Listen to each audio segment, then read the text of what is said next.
Masarap. May natamaan na. Yes. Ay, oo. Grabe yung tama na yun. Nakalabas na ba? Oo, nakilang sa gabi. Ah. Sinamama ako doon. Ah, sumama kayo? Ay, okay na, tiga. Ang sarap. Yan, Grabe, ang sarap. Okay na to. Yan o, luto ni Ate Ga. Ang ating kapartner sa pagluluto sa Sorsogon.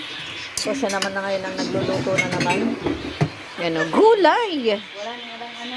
Sari-saring gulay. Si Ate Ga, pag nagluto, walang masyadong rekado. Pero, matcharap. Oh, matcharap. Proven. Anong hinalo mo lang dyan, Ate Ga? Itong isda. O, diba? Anong isda yun? Tambak. Tambakol? Ay, kaya pala. Tapos walang masyadong walang masyadong halok, yun lang. Pero matcharap talaga. Natural.